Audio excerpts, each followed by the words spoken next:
phones to say. I am the chair of the Adult Education Committee, and it is my pleasure to warmly welcome all of you to Temple-Manatee.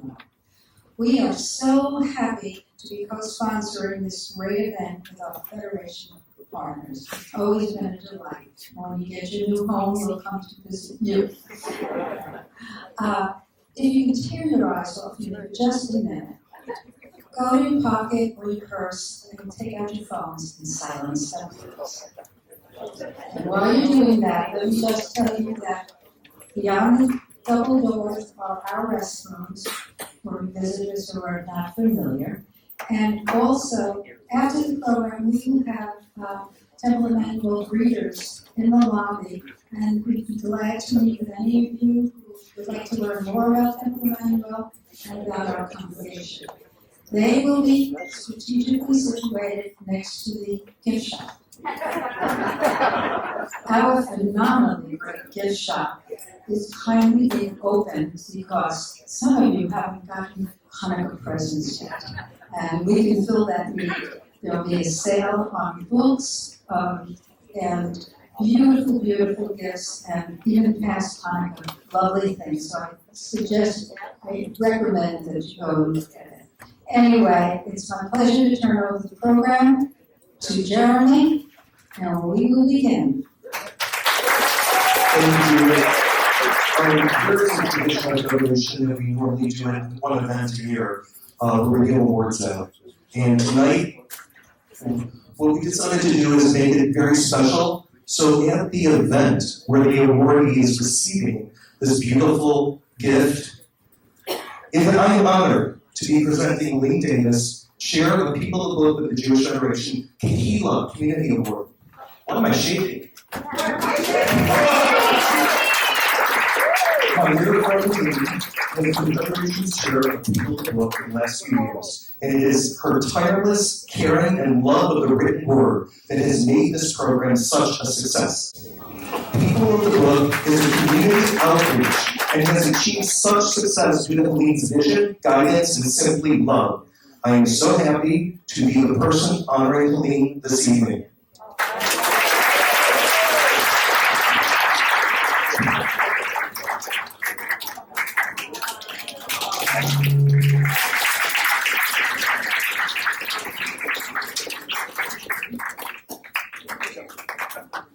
Oh, picture time. Sorry, everybody. She's the COO. Okay, good. Thank you.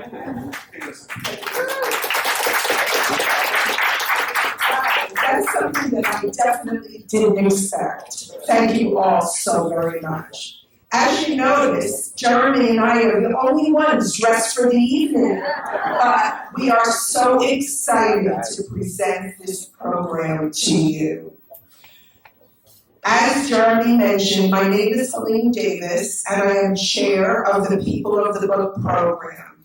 I feel so blessed to be a part of this program. I have enjoyed every moment, and working with Federation is a pure joy. Our mission at the Federation is to connect Jews with each other, help people in need, and promote support for Israel. With Hanukkah just around the corner, I would like to tell you about two events that directly speak to our mission that took place during this past week. Thanks to the fantastic relationships with the Sarasota and Manatee County School Districts, invitations to opt in for free Hanukkahs were sent to all elementary school principals. The kits, which were developed for second grade, include a PJ library book, enough dreidels and chocolate gelt for each student, directions for how to play the dreidel game, and this year, for the first time, a virtual via Zoom or in person opportunity to participate in a related lesson with an educator from Temple Sinai. We received requests from 34 schools, resulting in a 160% increase from last year. That's incredible. Our our Honey Kits reach nearly 3,000 school children in Sarasota and Manatee counties. Of the 34 public schools, they fit as far north as Parrish and as far south as north. And just this past Monday, we hosted the annual Holocaust Survivor Hanukkah Luncheon in partnership with JFCS of the Gulf Coast, JFCS of the Sun Coast, the Florida Holocaust Museum, the Claims Conference, and new this year, the Chabad of Sarasota. About 150 of our area survivors were treated to a beautiful Hanukkah celebration luncheon, along with live klezmer music and dancing at Michael's on East, as we pay tribute to their inner strength, their courage, their stamina, and remarkable dedication to our traditions. Most importantly, it was a wonderful way for local survivors to reconnect and socialize with one another, all the way enjoying each other's company, a welcome respite from the isolated, mostly in their homes during COVID. If you are inspired by the program tonight, and I certainly hope you will be, we would appreciate any additional support that you might consider. We rely on the support of our many generous community members in order to present programs such as the one you are about to enjoy. Thank you to those of you joining us who already made an investment in our federation. Needless to say, we are truly grateful. To learn more about any of the programs I have shared, please feel free to connect with Jeremy or any of the Federation's staff who are in the room tonight. Now, about tonight's featured guest.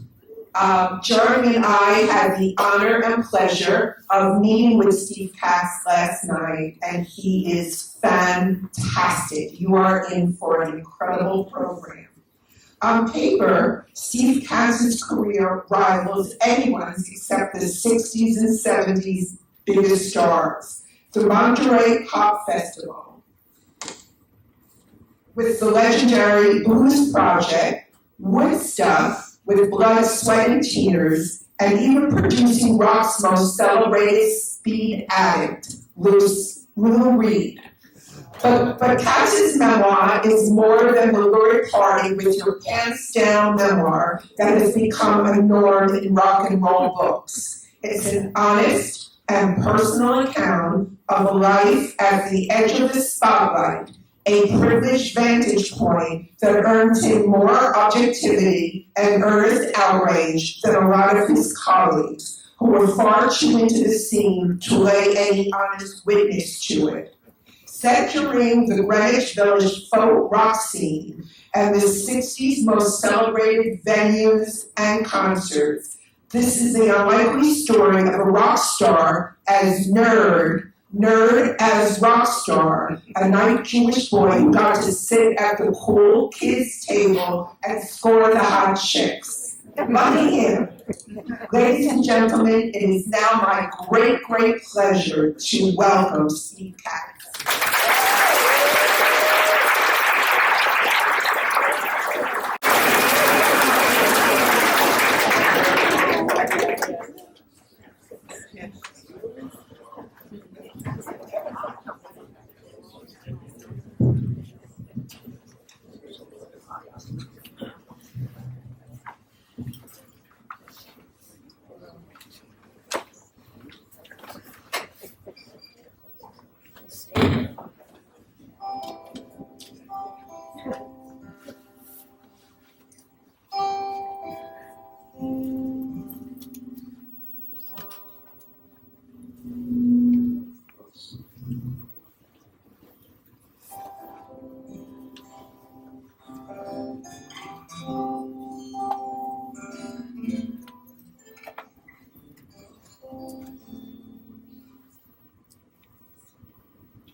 space over here. The reason I'm over here is because, pass over when you have a seat for Elijah. This is what I want to say.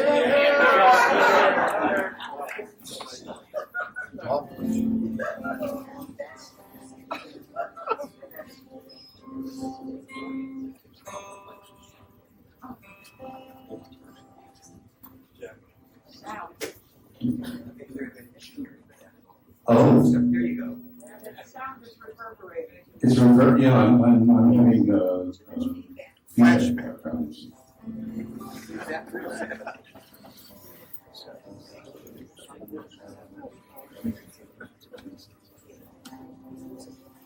Testing.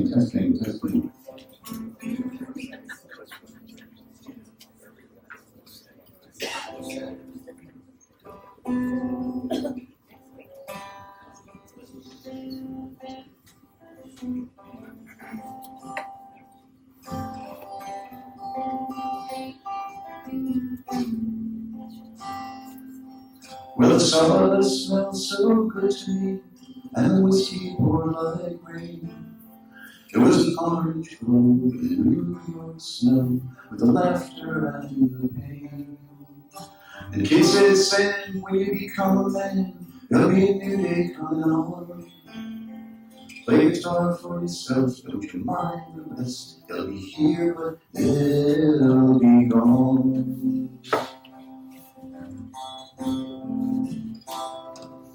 And I knew Sam who was a Marxist, and Phil the soldier too.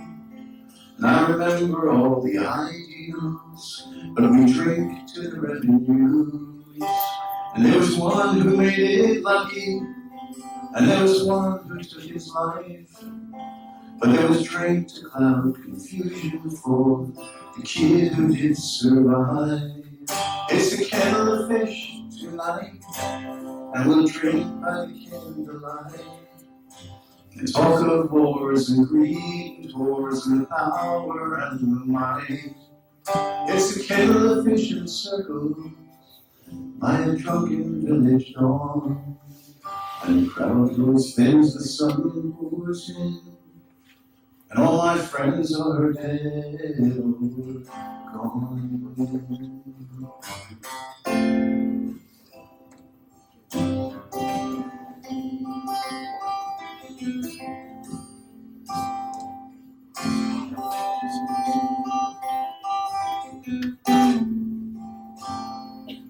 I knew Tim who was so wobbly, then we drank the 50 years. From barroom fights to garbage strikes, how laughter turned to tears. And when the waiter said, hey Tim, let's go, you drank too much for now. We traded songs in the local cafe, and the kid was in a cloud.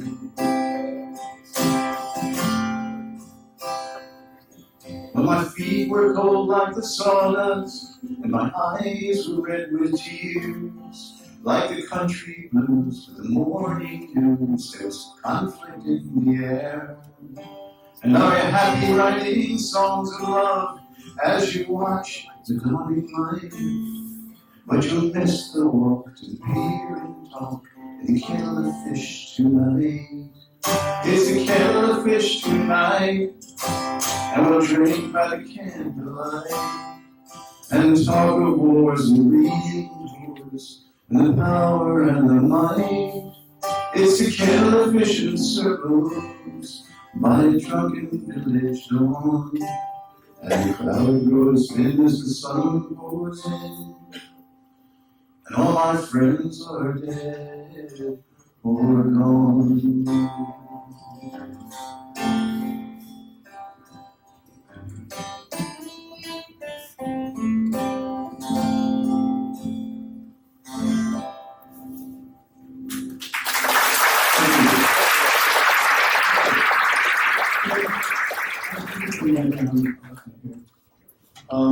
Yeah, there's a picture of the, wow, there's a picture of the kettle of fish. I was a kid. I was like early 60s, 61, 62, when I would go into into Greenwich Village. I loved going into Greenwich Village. And I wanted to be a beat, I think is what it. And I just loved the nooks and crannies, the shops that don't exist anymore. You walk down Medulla Street and there was the Cafe Rienzi, the Fat Black Pussycat, the Figaro Cafe, all of these wonderful coffee houses. God knows what went in there, on their poetry, folk music, stuff like that. And I just fell in love with it. You'd walk down the streets and smell incense and Galois cigarettes for somebody passing by. And there were 3 shops on Medulla Street, pretty much together. One was the Gaslight Cafe, which was on the lower street level. On top was the Folklore Center.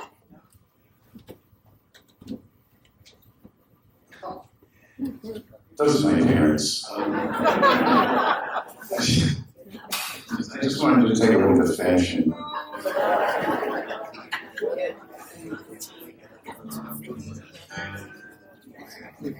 God knows what they're dressed for.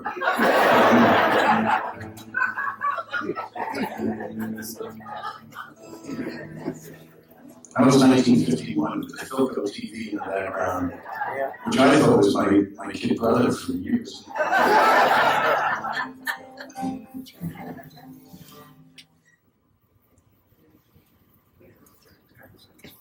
This was before I started going to the village. This was I used to sing.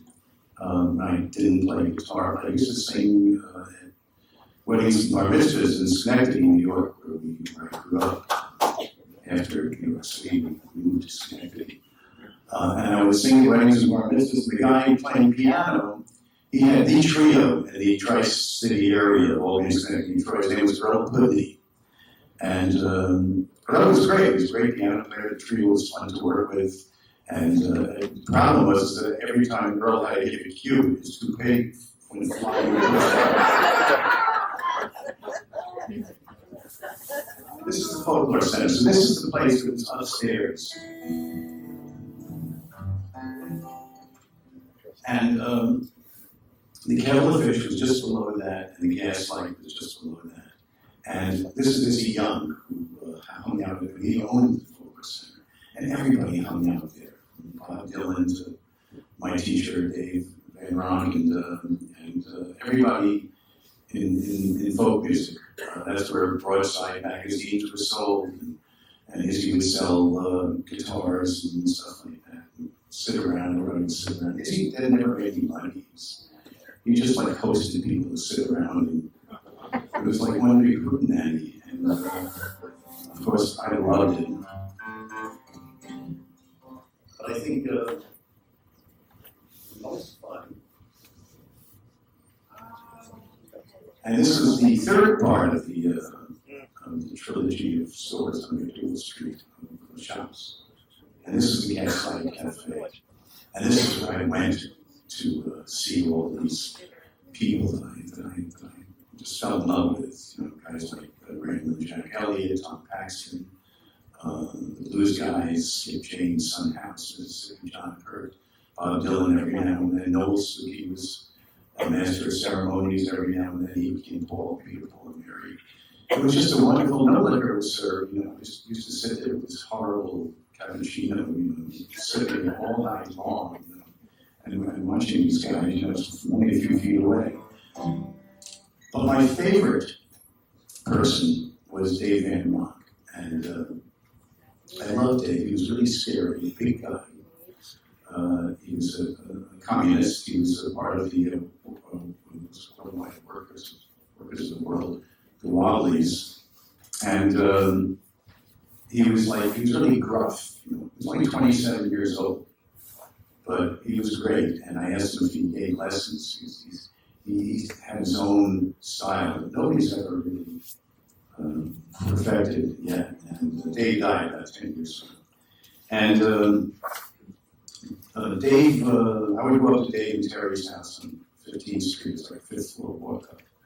And Bob Dylan would be sleeping on the couch Terry, Dave's wife, was managing Dylan at the time. And Dylan was sleeping on everybody's couch in Greenwich Village. And I would go up there and take lessons. I took lessons for 2.5 years from Dave. And then I took a break. Dave taught me a whole bunch of stuff, and he taught me a song called Candyman. And I took a little break and went up to the South Bronx to take a lesson from Reverend Gary Davis. Reverend Blind Gary Davis. Reverend Gary Davis is one of those people that should be historically one of the great musicians of the 20th century, and one of the great blues musicians. And I would go up to Reverend Davis, and my first lesson was Candyman. So I learned 2 verses of Candyman. I was an expert in Candyman before I got to learn anything else. Candyman, here and go. Candyman, here and go. Candyman, here and go. Do anything in this godlike world to get my Candyman home. Candyman, Santa Claus. Candyman, fattening home. Candyman, Santa Claus. You won't be my Candyman, you're gonna be your fattening home. Run, get the picture, get the baby some beer. Run, get the picture, get the baby some beer. Run, get the picture, get the baby some beer. Run, get the picture, get the baby some beer. Run, get the picture, get the baby some beer. Run, get the picture, get the baby some beer. I wish I was down in New Orleans, sitting on the candy stand. Candyman, here we go. Candyman, then you're gone. Candyman, here we go.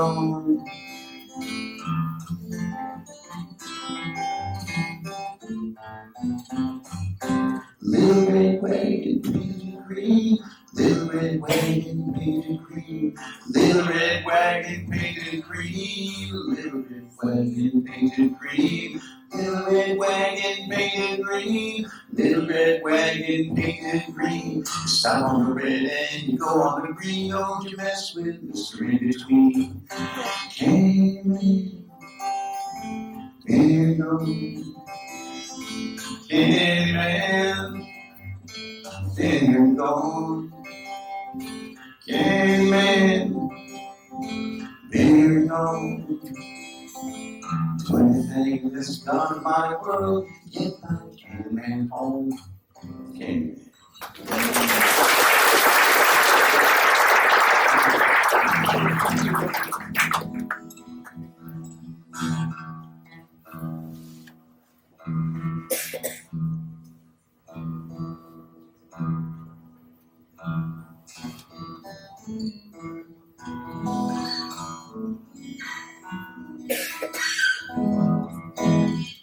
One of the thrills of my life at that time was meeting some of the country blues players that still influence me today. They were rediscovered by a couple of guys from Washington, D.C., and they were brought up to the gas light. One of them was Mississippi John Hurt, and then he wound up recording again. Skip James, C2, and Son House, who also wound up recording again as older men. I got very close to Mississippi John Hurt. He was a wonderful, wonderful person. And if you haven't heard his music, definitely in Reverend Gary Davis. And then there was Skip James. I'm going to play a Skip James song for you now. Crow Jane, why do you hold your head so high? You know, someday, baby, you're bound to die. I'm gonna get me a pistol, 40 pounds of bone. I'm gonna shoot my Crow Jane Long just to see her fall. When I dug her grave with a great long silver spade, ain't nobody gonna take my Crow Jane's place. But I lowered her down with a great long silver chain. With everything I would call Miss Crow Jane's name. Crow Jane, Crow Jane, why do you hold your head so high? You know someday, baby, you're bound to die.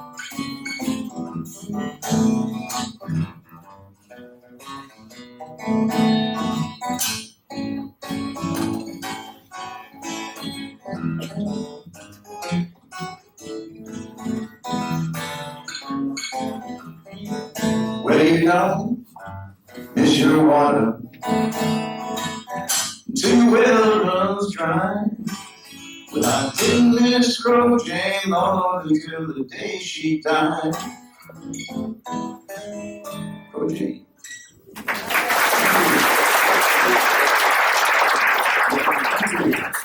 This is sort of a tricky one. I got to also play with a guy by the name of Clarence Ashley, who's an old-timey music player. They brought him up from, I think, South Carolina, and he was very close with Doc Watson. And Doc was a kid, you know, to Clarence Ashley. Clarence Ashley was recording. I actually sat in with Clarence Ashley when I played washboard. I guess the washboard.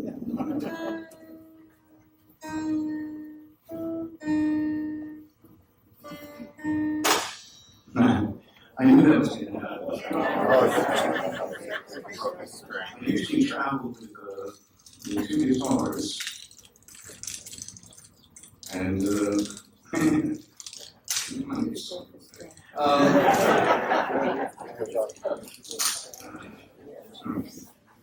you say you can't hold in anything.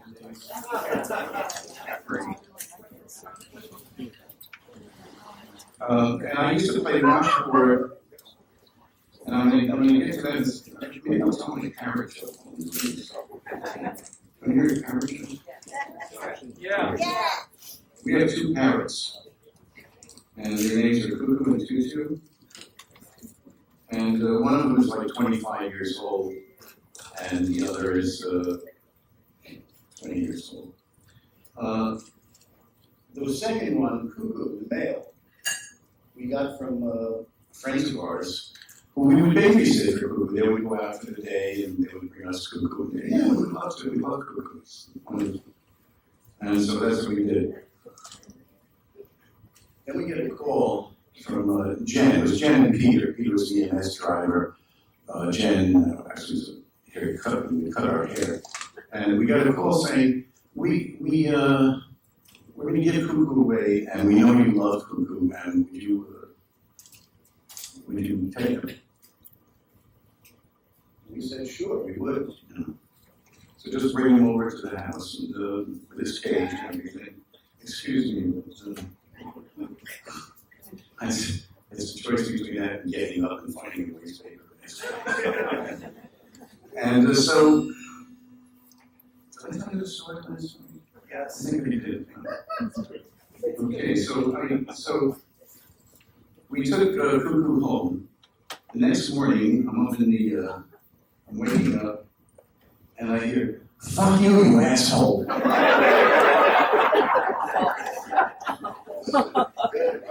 Saying, "Oh my God, what is this?" It was Cuckoo. As it turns out, Jen and Peter were getting a divorce.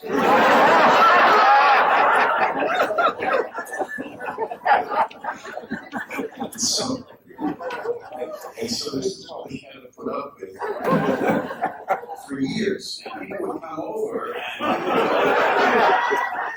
people would go, "Fuck you, you asshole." And we would say, "No, that's not Allison and me. That's Cuckoo." That's what I need glasses for.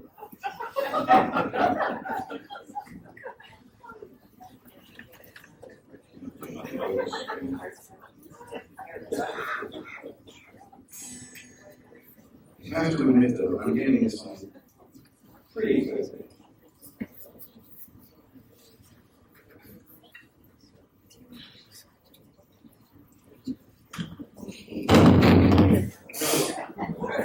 All right. Sound of the Taylor.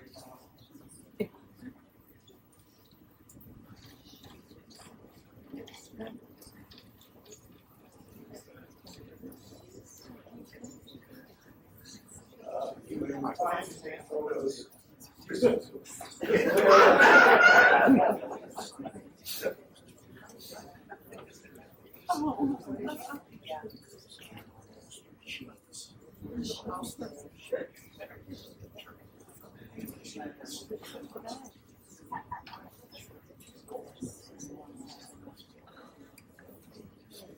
Anyway, so old time music is like sort of like white blues, and the songs go back to Songs go back to Old English child ballads from the 17th, 16th century. And a lot of them are murder ballads. I figured, okay, I have to have a murder ballad in my repertoire, or what kind of a folk singer am I? And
went out last night to take a little round the Midland Stadium over town. Went right home, went to bed. 44 smokes laying under my head. Well, I began to think what I'd be. I'd run, and grab my head and away I'd run. I began to run just a little bit slow. They overtook me in Jericho.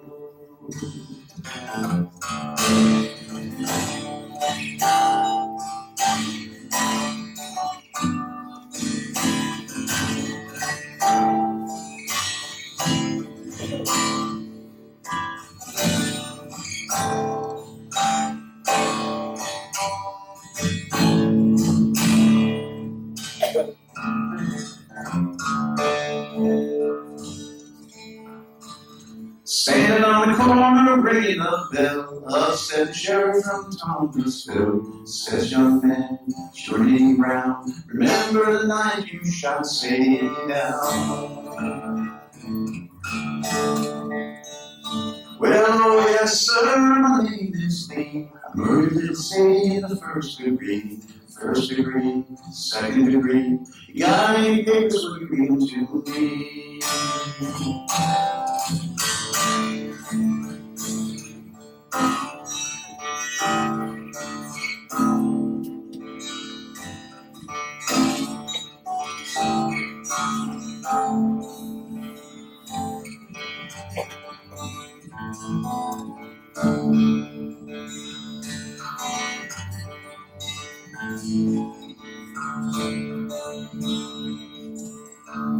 Well, they brought me downtown and they dressed me in black, put me on a train and sent me back.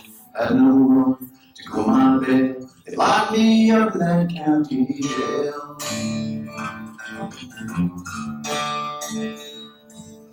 Judge and the jury took the stand. Judge had the papers in his right hand. 47 days, 47 nights, 47 years to wear the golden stripes.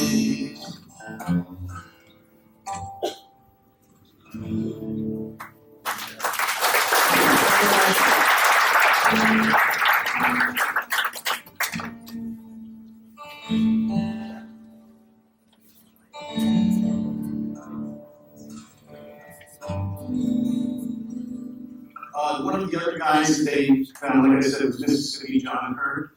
And John was really a wonderful, wonderful person. After, I'm going to go into a jug band. I haven't done my first band yet, but I will. I'm full of sleep, it's exciting.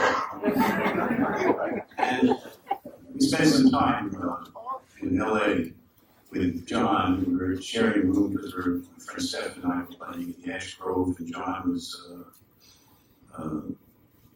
was also playing there, and we were staying in the same place. And another wonderful person. And this is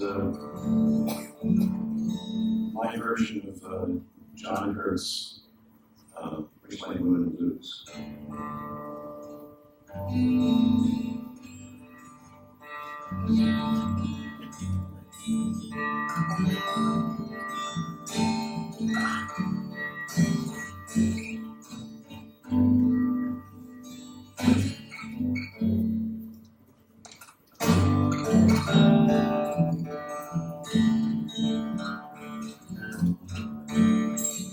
Get a red lipstick, a bright purple rouge, a shingle bomb hairdo, and a bottle of booze.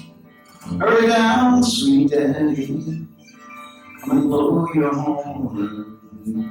If it gets too late, sweet mama will be gone. Went to the fashion shop, I found the one I like best. Your own sweet mama wants a brand new dress. Hurry down, sweet daddy, come and blow your horn. If it gets too late, sweet mama will be gone.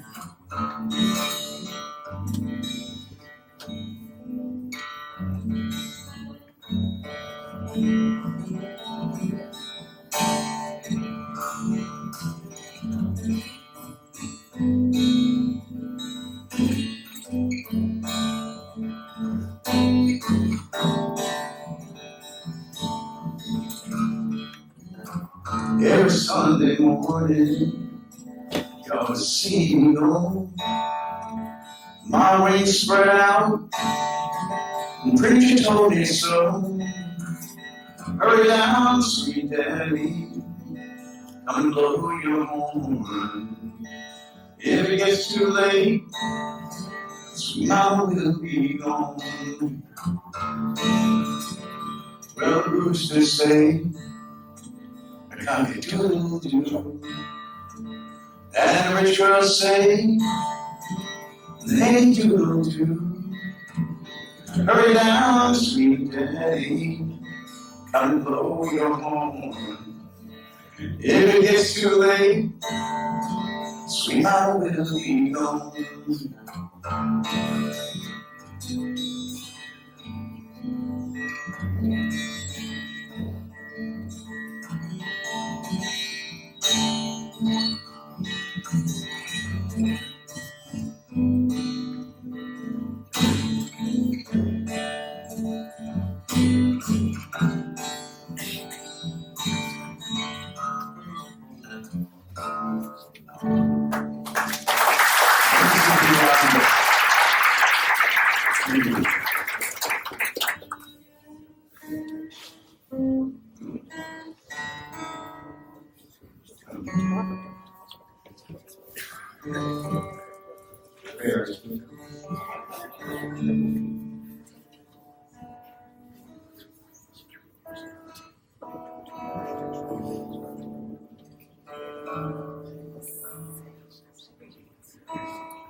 Oh, I forgot. Totally forgot. Anyway, that's Dave and Ron. That was my guitar teacher. and the MC at the gas line. That's Reverend Gary Davis. And that's Clarence Ashley. And that's Mississippi John. Now I'm going to do a song by these guys. I'm going to tell you about the Even Dozen Jug Band first, as soon as I get into them.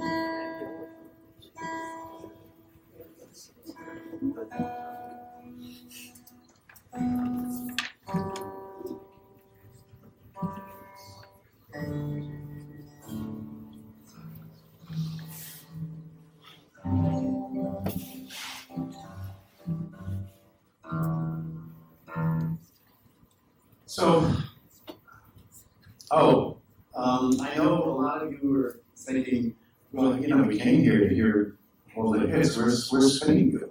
I'm one of the guys who's doing Spinning Wheel. The reason is because I hate spinning. I always hate spinning. But since you insist, I'm going to play my guitar part to Spinning Wheel. Ready?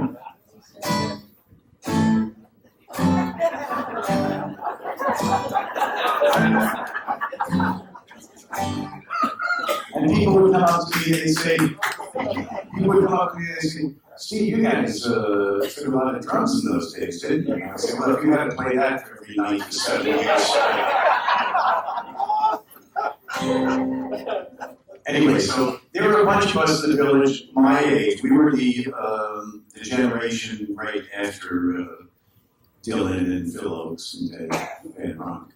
And those guys, Tom Paxton, on and on. And we were the generation of kids who, we had like half of us were blues players and half of us were like bluegrass or old-timey music.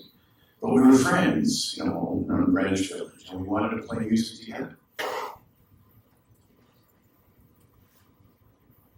So we found jug band music.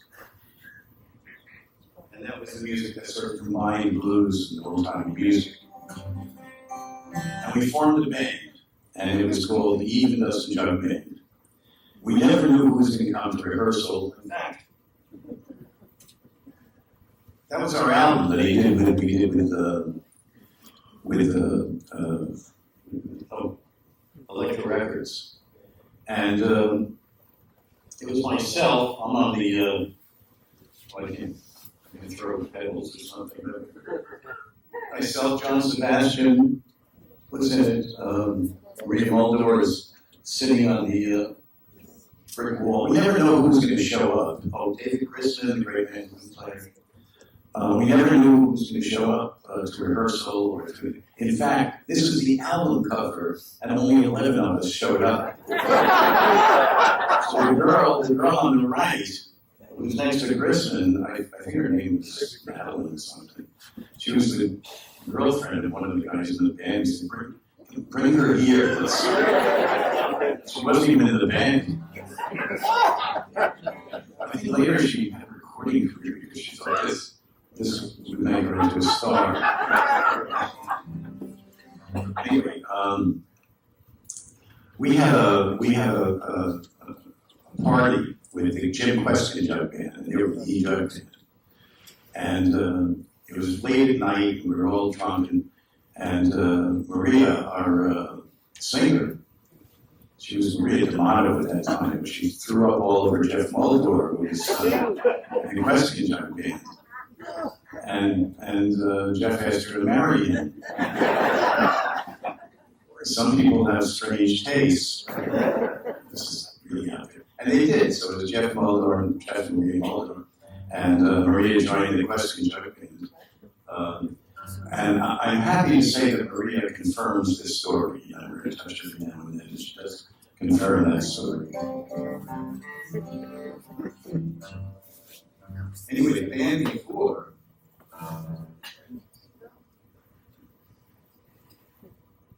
This is Will Shade, the Memphis Jug Band. And we did 2 songs on the first Even Dozen Jug Band, or the only Even Dozen Jug Band. And, excuse me, and this is one of them. Take your fingers off it, don't you dare touch it, you know it don't belong to you. Take your fingers off it, don't you dare touch it, you know it don't belong to you. Two old maids laying in bed, one turns over to the other and says, take your fingers off it, don't you dare touch it, you know it don't belong to you. Take your fingers off it, don't you dare touch it, you know it don't belong to you. Take your fingers off it, don't you dare touch it, you know it don't belong to you. Nickel is a nickel, and a dime is a dime. We got a house full of children and none of them's mine. Take your fingers off it, don't you dare touch it, you know it don't belong to you.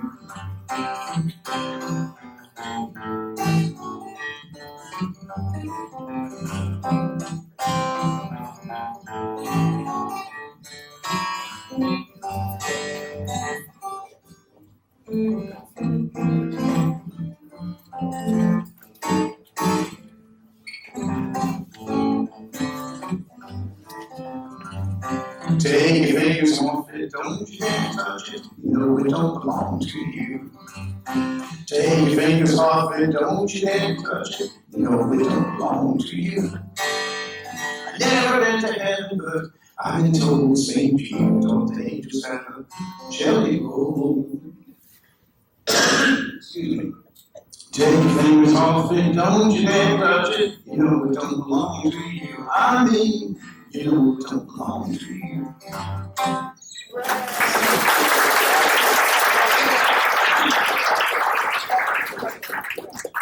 Thank you. Take your fingers off.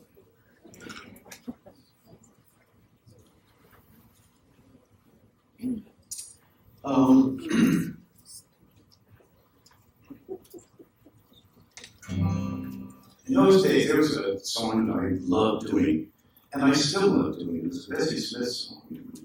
We tried rehearsing it, but it didn't work for some reason, or it was too late because we made the album. But it's one of my favorite songs, it's called Young Moon Blues. Woke up this morning, chickens crowing for day. Throw down the right side of my pillow, my man had gone away.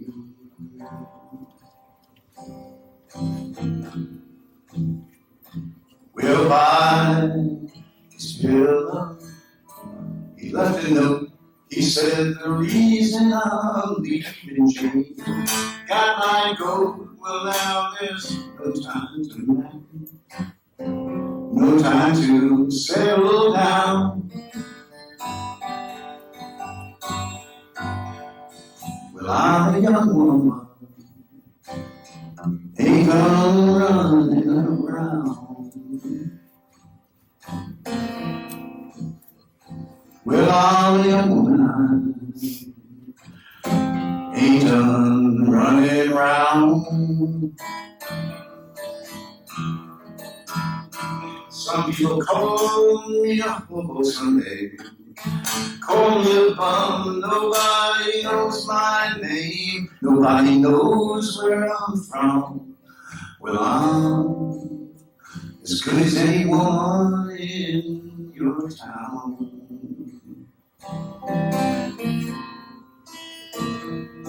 But I ain't no high yellow eye, ain't no kind of brown. Well, I ain't gonna marry, gonna settle down. I'm gonna drink good moonshine and run these browns down. You see that long, lonesome road, and you know it's got you win. Well, I'm a young woman, and I can get plenty of men.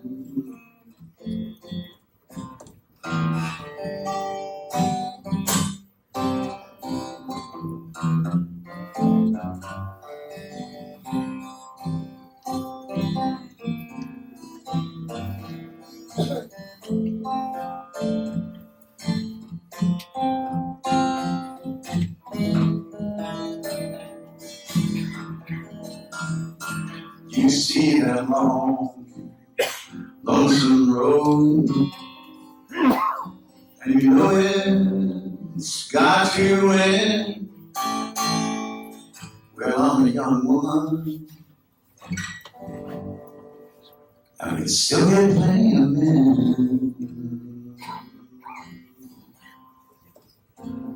Excuse me.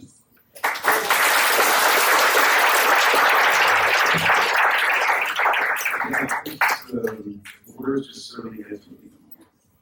And so the jug band broke up. We were all in school, and the record company said, "Oh, you guys could be big." And we said, "Well, screw you, we're going back to school," which is what we did. And Stephen Rosen, who was a guitar player in the band, like I said, I was the marching player. And Stephen and I took a sabbatical from school and went to Berkeley, and we took a whole bunch of instruments with us and sold them at folklore centers across the way. And we spent the summer in Berkeley. We went down to LA for a couple of weeks, and that's where we stayed with Mississippi John Hurt.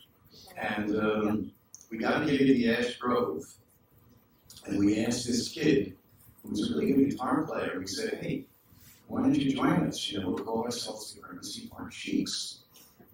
So he did, and show you a picture. Oh, that was the jug band at Carnegie Hall. And that's me and Maria up front. And the first person I said, "Geez, he ain't going to wait since then. I can leave." That was a poster for Nina Simone and Barry Manilow. And this is our gig that I was telling you about, the Emergency Park Chiefs. That's Stephen on the left, me in the middle, and don't say anything. And Ryan Cooter on the right, Ryan's part of the band. I was 17 years old.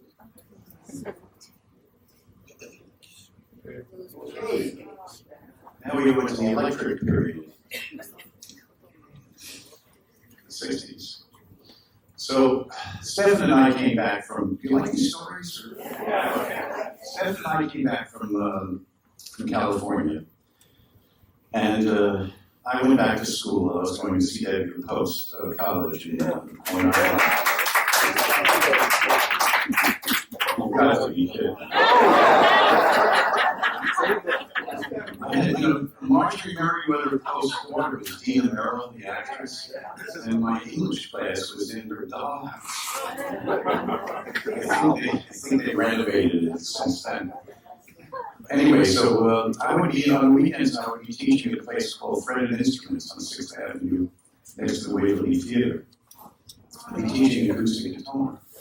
And this is like 1965 now, remember. 64, Bob Dylan played at the Newport Folk Festival, and he played with a Stratocaster and with an electric band. And, you know, everybody was just, "Oh my God." And so all my friends wound up going up to Manny's on 48th Street and trading in their acoustic guitars for electric guitars. And one of them was a friend of mine who also was a student at Dave Van Rock. His name was Danny Cowan. And he came up to Fred and Instruments one day and he said, "Well, Artie Traum, our rhythm guitar player, left for Europe, and I need to have a rhythm guitar player." I said, "I never played electric guitar in my life. I wouldn't know what to do. I don't even know what the dials do. Or I think there's a chord coming out of it." And he said, "Well, you know, take your acoustic up to the night album tomorrow." That's where they were playing. And you know, we'll plug you in and just play, you know, we're just playing blues, so that I can do easily. So I went up to the night album the next day, put in a D. Armand pickup in my acoustic guitar, but it was on 10. And we plugged it in to an amp that was also on 10, and I understand about it. And the sound came out that I had never heard before, that was just loud and enveloping and really awful. I felt like I was being chased by a herd of elephants. It was called feedback. It wasn't until my third acid trip that I learned to love this thing. Anyway. So, that was it. I had a paper due at some point in my English class on Yeats and the Byzantium poems. I don't know whether you've read the Yeats and the Byzantium poems. They're very short, but you still fall asleep. Nobody's ever gotten to the end of one of the Byzantium poems by Yeats. My parents wanted me to be a doctor, a lawyer. They wanted me to be both, a doctor and a lawyer. And here I was, playing with this band. I went out on the weekends, and I grew my hair long. I started smoking pot. I bought Bell pods. I had myself a hippie girlfriend. I was just like having the greatest time of my life. It was wonderful. Creating music and playing with other people. It was just like a joy. And so I had to make a decision at that point. Do I want to do this? Do I want to be a musician? Or do I want to do a paper on Yeats and Byzantium poems? It was a no-brainer. But that was the turning point in my life. That's why I'm here now. And that's why I'm going to recite. I'm going to recite the Yeats poems for you. No, I'm just kidding. So, of course, I became a rock and roll musician. My parents would talk to me for a few years. They were devastated. Anyway, we were called the Blues Project, and we made 3 albums, when the core band was together.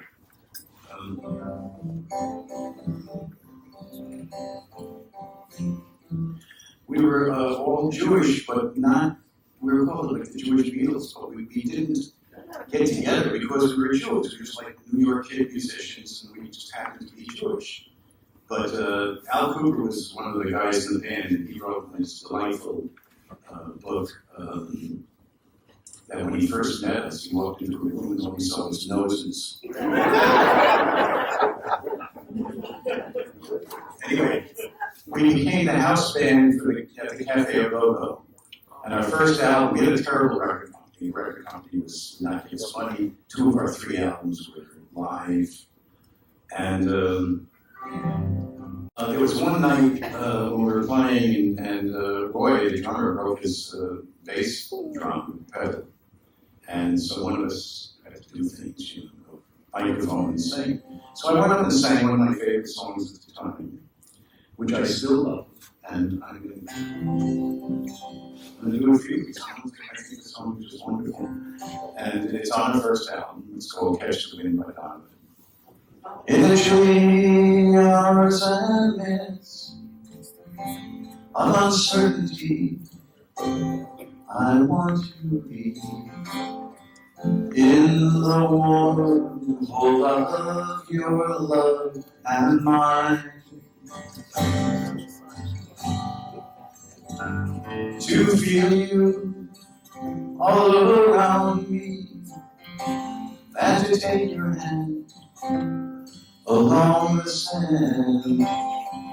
But I may as well try and catch the wind. When sundown pales the sky, I want to hide and run behind your smile. And everywhere I look, your eyes I find. For me to love you now would be the sweetest thing. It wouldn't make me sing. But I may as well try and catch the wind.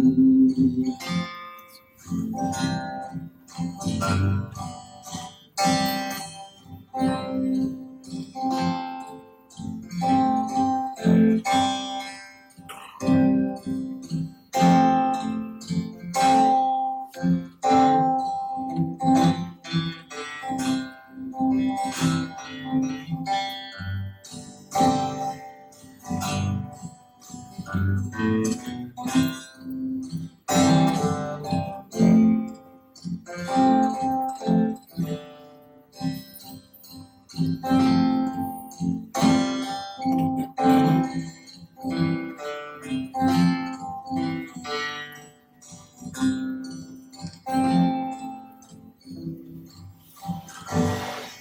rain hangs on the leaves with tears, I want you near to kill my fears, to help me to leave all my blues behind. 'Cause standing in your heart is where I wanna be, and I long to be. Ah, but I may as well try and catch the wind. Ah, but I may as well try and catch the wind. Done.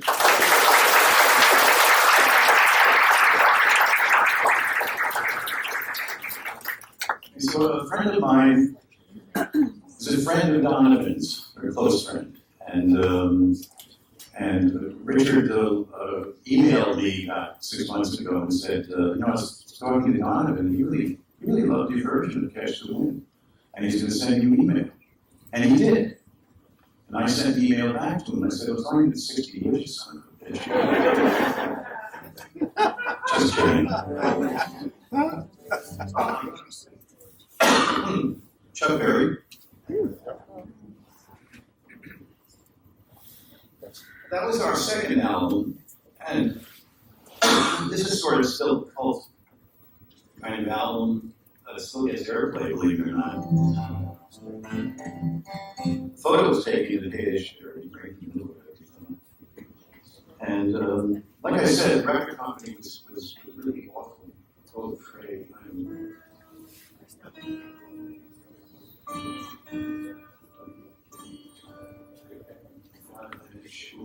Please.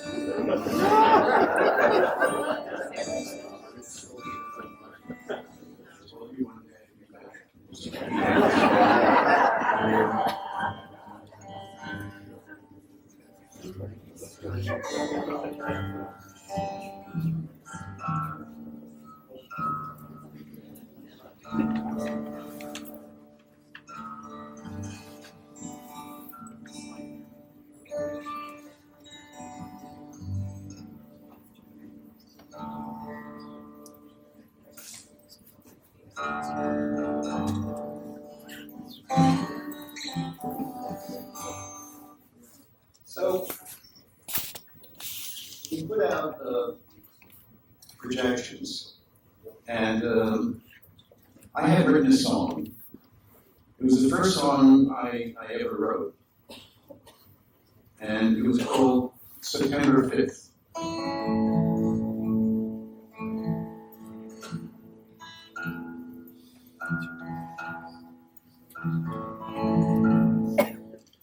It was called September 5th, and we had finished the album. We gave the company our tapes and everything, and then we went on the road. There were no cell phones in those days. And we had a manager who was a moron, and he got a call. The mother company of our Folkways, of our record company, was in Indiana. So the MGM art department called our manager and said, Jeff, we have the tapes, and we have the names of the songs, except we're missing one thing. And Jeff said, oh, what was that? He said, the name of the second song on the first side. So he goes, second song, first side, second song, first side. Oh, that's Steve's song. Thanks, Jeff. Hangs down the phone, and I get off the road. Like a couple of weeks later, and the roughs are ready for us to look at the artwork. I'm looking and saying, what the hell is Steve's song? It's supposed to be September 5th. Now, it's been, I guess the past few years, I've been playing in front of audiences, and it's mainly one reason doing, I hate to admit it, but the reason why I'm in front of audiences now is because I want everybody, as many people as I can reach, to know that I would never name a song after myself.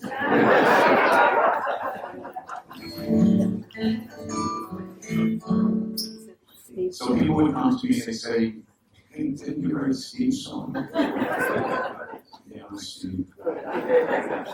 Anyway, we did it with the Blues Project where it's like, you can call me from Snow White, from space. I'm going to play it for you where I wrote it, which was in G tuning. And this is when everybody started writing things, all of us in my generation. We just like picked up our guitars, put it in different tunings, and started writing songs. So that's why in this, some of the songs, and it's not necessarily mine, but some of the songs in this era are so wonderful, especially Joni Mitchell, and Neil Young, and of course Dylan sort of came before, but the people that were experimenting with all these styles, like putting together a synthesis, old-timey and blues and stuff like that. Anyway, this is the first song that I wrote, and it turns out that I was writing what do you call it, love songs that when somebody doesn't love you back, unrequited love songs.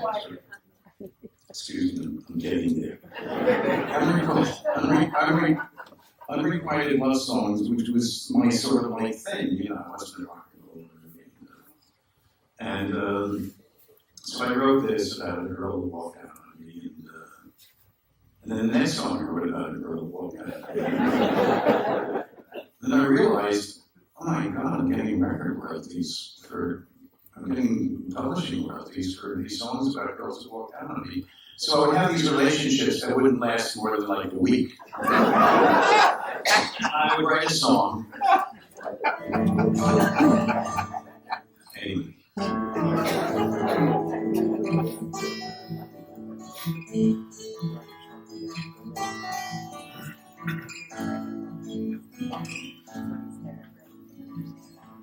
You can call me from a snow-white starlit stairway. I may hear and not be far away at all. With the sounds of our winter's love at nighttime, they have vanished, they have silenced into foam. You can crystallize through my mind's weary wanderings. I may see your shadowed image on my wall, as staring, laughing, we by your indifference. I would rather feel the pain than none at all.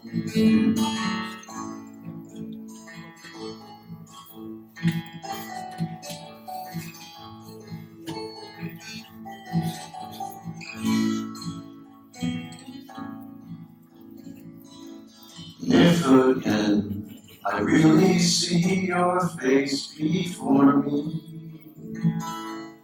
and we lie again together side by side, don't call me as I walk into the morning. Please just realize that the pure has often died.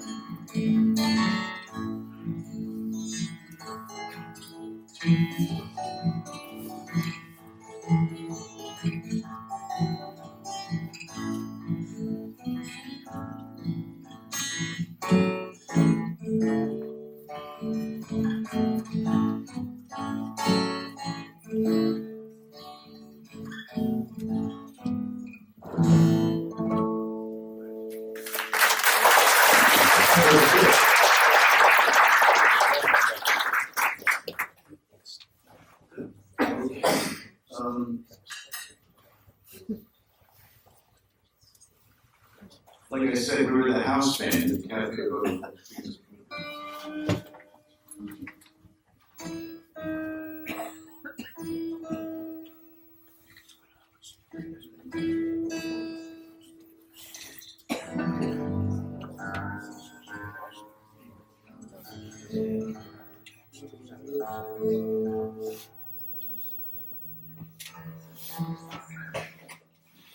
And there were great things going on at the Cafe Go. I mean, jam sessions with B.B. King and Eric Clapton, Jefferson Airplane, Grateful Dead, everybody. Everybody played at the Cafe Go. If you came to town,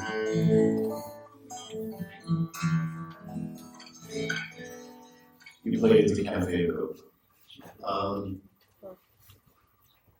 In fact, there's a funny story.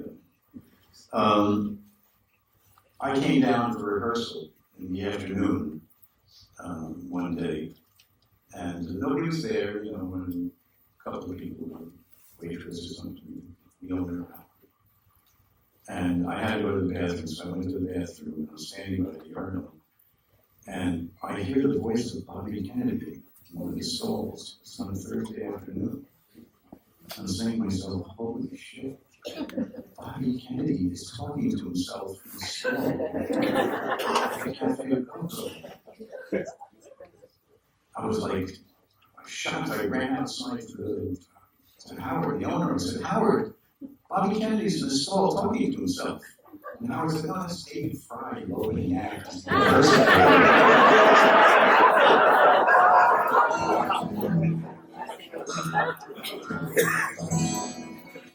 But David Fry's specialty was Richard Nixon.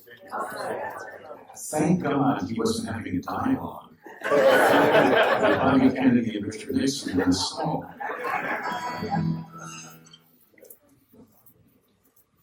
So the Blues Project, we were very popular in San Francisco. This is the first poster at the Avalon Ballroom. We opened the Avalon Ballroom. The opening act was with the Gray Society, that was Grace Slick's first band. Quicksilver Messenger Service. This is with the Matrix. This is one of my favorite Fillmore posters. There are two of them that I really love. This is us, and our opening acts were Jimmy Reed and John Lee Hooker.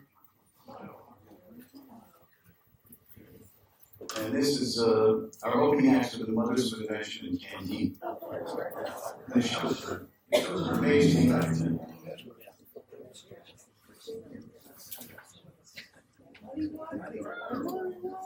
Oh yeah, well, Muddy, we used to open for Muddy. And when James Cotton was in the band, and Otis Spann was playing piano, and Otis is still.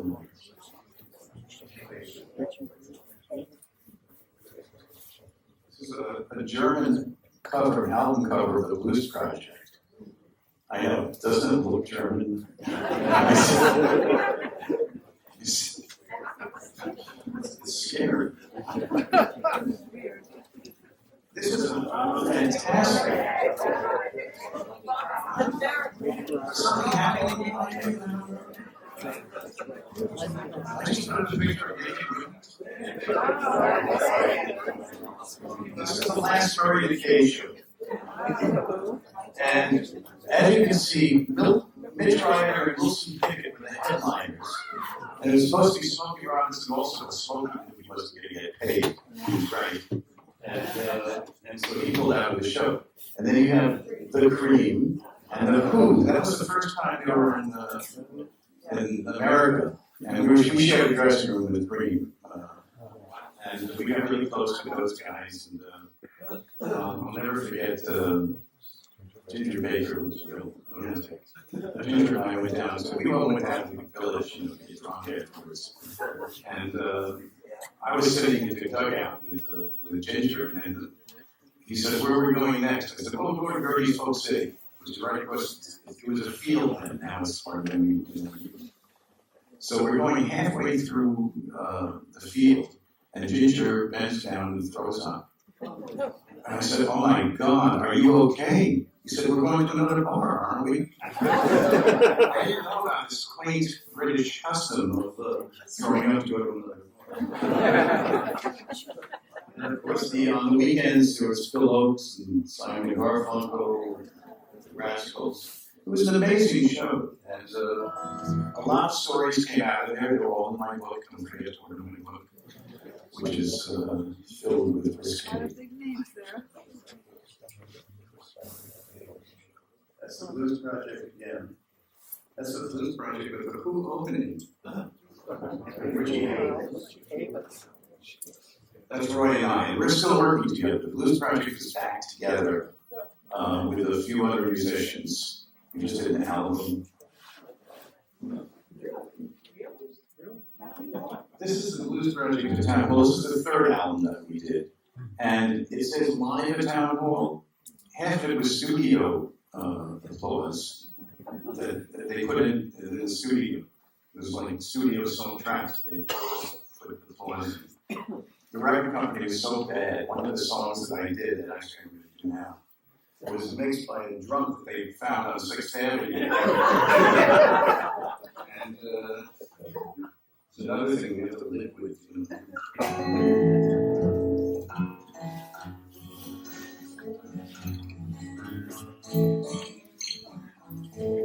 But I can relate to, I'm going to digress a little bit. And I produced Lou Reed for 3 albums, three torturous, and just written years. No, it was Lou and I Great. But the first album that I worked with Lou on was called Rock and Roll Anthem, and that's the whole story. So it was a live album.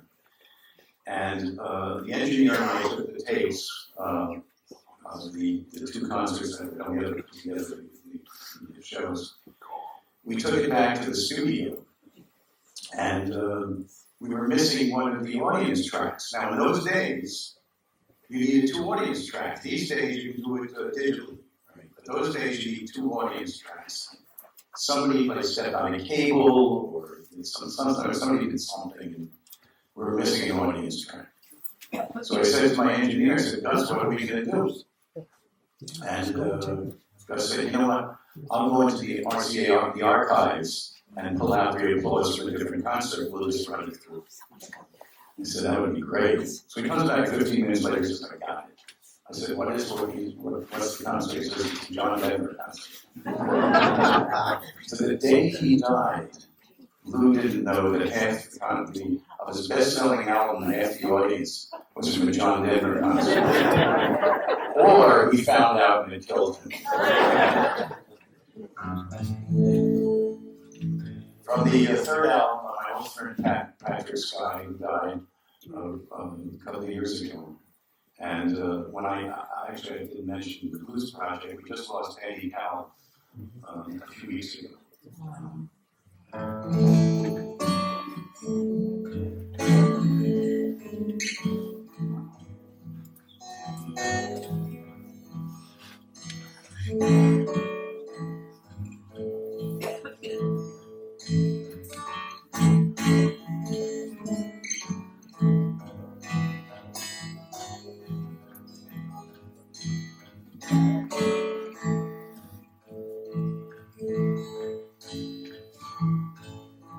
When first I came to town,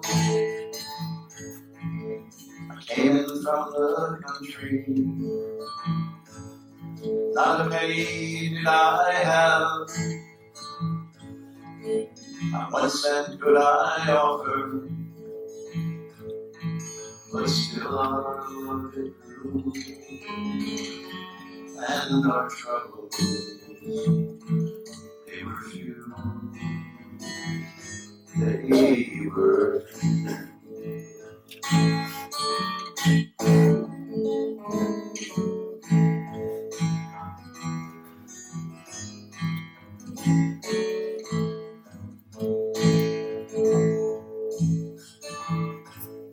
many times I tried to tell you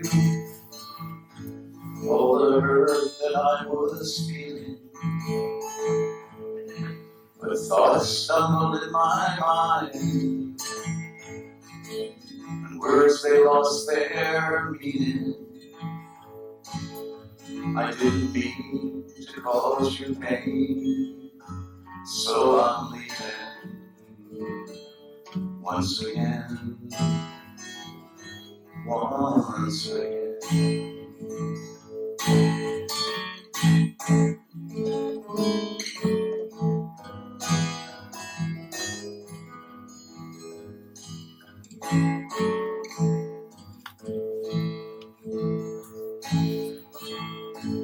As for you, your tears will heal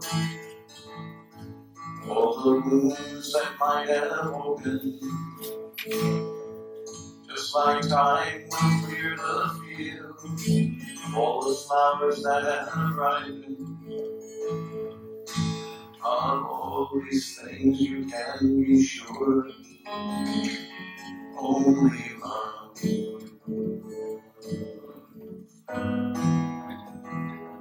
will endure.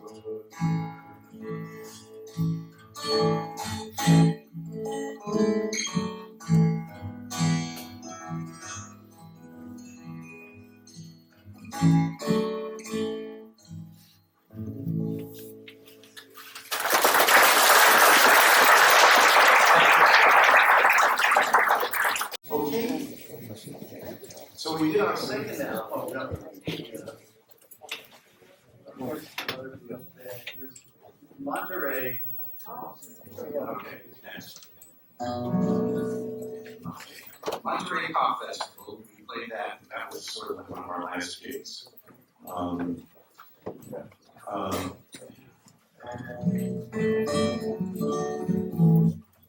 At the Monterey Pop Festival, I saw, the side of the stage, I saw Janis Joplin, Ball and Chain, I shook hands with Otis Redding, and I had dinner with Jimi Hendrix.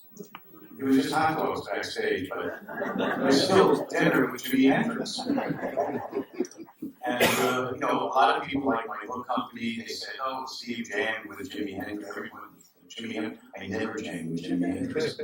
I should have made potato chips.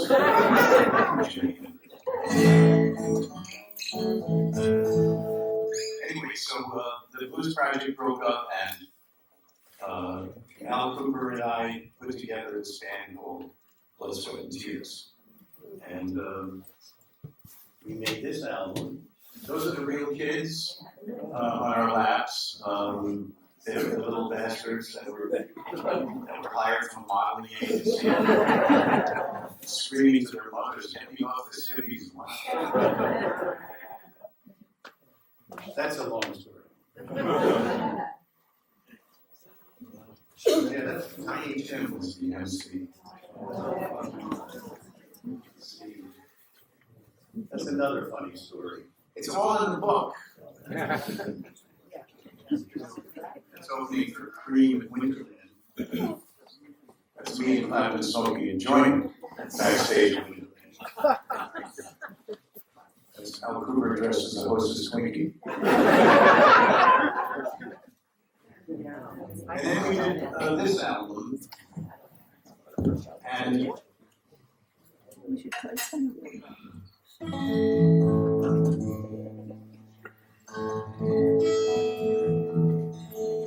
So I'm going to finish off by thank you very much for coming tonight.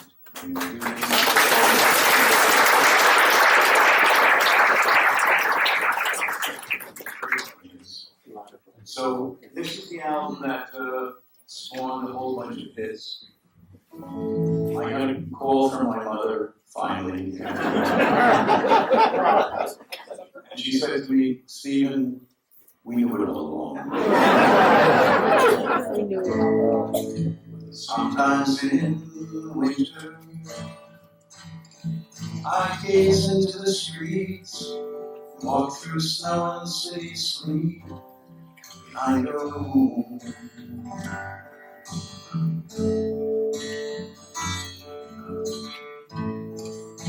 Sometimes in winter, forgotten memories, remember you behind the trees, leaves that cry.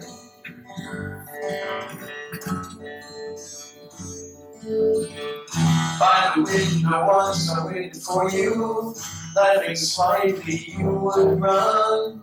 Trees alone would shield us in the meadow, making love to the evening sun. Now you're gone, and the lampposts call your name. I can hear them in a spring of frozen rain. Now you're gone, girl, and the time slowed down to dawn. It's a cold room, and the walls ask where you've gone.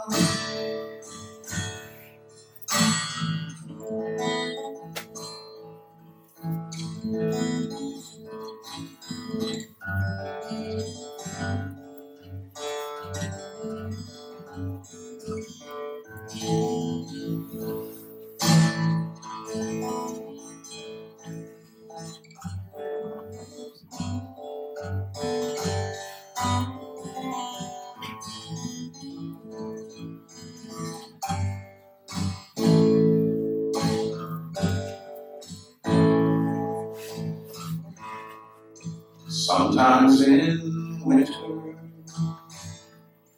I love you in the good times.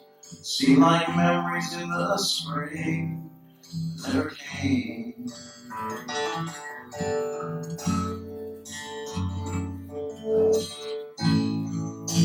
Sometimes in winter, I wish the empty streets filled with laughter from your tears ease my pain.